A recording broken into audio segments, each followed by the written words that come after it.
Entonces, ya considerando que de manera convencional empezamos en tiempo igual a 0 y en la posición del origen x0 y y0 igual a 0, entonces podemos analizar esta gráfica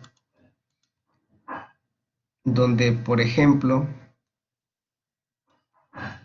podemos observar que si hay un objeto que es lanzado, tiene una velocidad inicial, y si ustedes observan en la gráfica, hay unos vectores de color azul continuo, que es la dirección de la velocidad. En todo momento esa línea del vector azul, este que está aquí, siempre es tangente a la trayectoria. La trayectoria es esta línea punteada, así. Y cada vector de velocidad tiene a su vez sus componentes x y y, que son los vectores azules punteados. Y si ustedes observan inicialmente, aquí en este punto, el vector de velocidad solamente tiene componente en x, pero una vez que empieza a caer, este vector de componente en x, el que está de forma horizontal, cada vez, ¿sí?, se va manteniendo. Si ustedes observan, su magnitud sigue siendo la misma. En cambio, el vector o la componente en y, que es el vector que va hacia abajo, vertical, este que está aquí, v subíndice y, cada vez que va cayendo, va aumentando. Si lo observan, ¿verdad? Entonces, lo que dijo Galileo y lo que comprobó es que cuando ustedes lanzan un objeto horizontalmente, va a llegar al suelo al mismo tiempo que un objeto que se deja caer verticalmente. Aquí está, ¿qué pasa si el objeto se lanza de forma horizontal? ¿Qué pasa si solo se deja caer de forma vertical? Van a caer al mismo tiempo, ¿vale? Entonces, de forma lineal, en la componente en x, la velocidad se mantiene igual. Por eso, esta componente en x la podemos calcular como la velocidad que tiene por el tiempo, como si fuera movimiento rectilíneo, distancia igual a velocidad por tiempo. Entonces, el desplazamiento que tenga el objeto de forma horizontal, simplemente lo vamos a calcular como velocidad inicial de x por tiempo, y el desplazamiento que tenga en y lo vamos a calcular como en el caso de caída libre, que sería menos medio de g por t al cuadrado. Menos, ya lo habíamos dicho, porque vamos a considerar que en el sentido hacia abajo es negativo. Bueno, entonces, ¿qué pasa cuando tenemos un proyectil aquí ya con una velocidad inicial, como es el caso de una pelota de béisbol que es lanzada? Tenemos aquí nuevamente el vector velocidad, que en todo momento es perpendicular a la trayectoria. Y lo podemos descomponer también en su componente en x y en su componente en y. En este caso tenemos dos momentos. Uno donde la trayectoria lleva un sentido hacia arriba, y la componente en y es hacia arriba. Aparece con un valor grande y cada vez va disminuyendo hasta que llega a un punto máximo de altura, donde esta componente en y vale 0, es decir, ya no sigue subiendo, se mantiene ahí por un instante de tiempo y después empieza a caer, donde nuevamente esta componente en y empieza en un valor pequeño y empieza a aumentar conforme va cayendo. Y observen que la componente en x en todo momento se mantiene constante, siempre vale lo mismo. ¿Ok?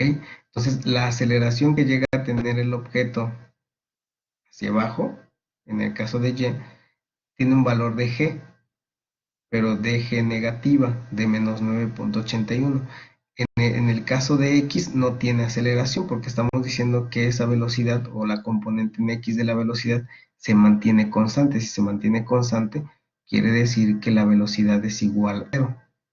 No hay un cambio de velocidad. En cambio en y sí cambia la velocidad. Inicialmente es grande, empieza a disminuir, llega a un punto máximo y después nuevamente empieza a crecer hasta que el objeto cae al suelo y ahí pues se termina el movimiento. Entonces el análisis siempre lo vamos a tomar en cuenta desde que inicia el movimiento hasta que el objeto cae. Y vamos entonces a tomar en cuenta estas consideraciones o estas expresiones en esta primera parte de movimiento horizontal y de movimiento vertical.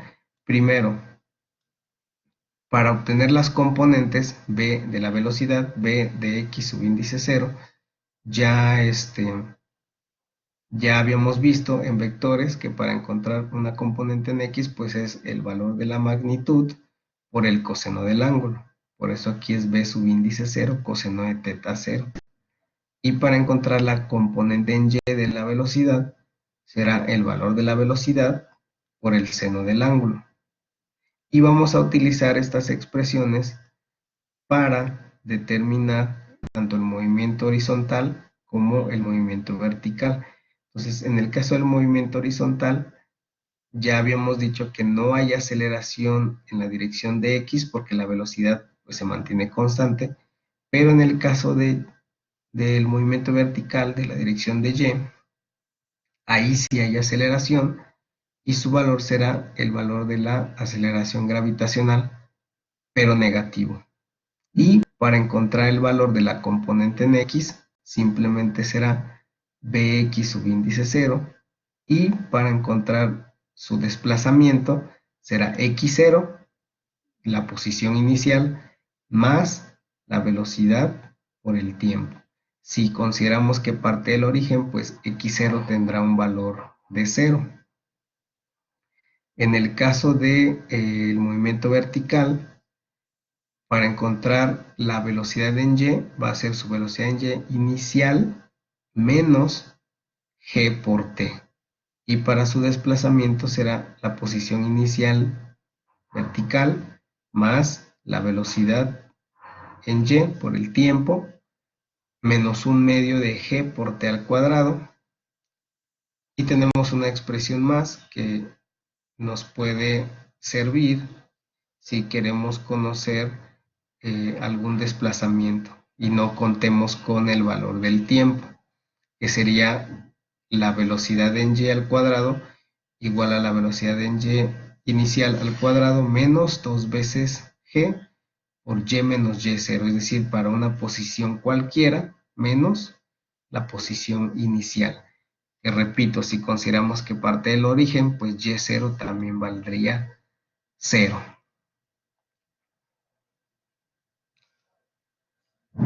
Entonces, cuando hablamos de que el objeto va cayendo, bueno, entonces g tiene un valor negativo, y si consideramos que y es positiva hacia arriba, entonces el signo de g se convierte en signo de más. Eso también es importante considerarlo. Bueno, entonces vamos a hacer este ejemplo.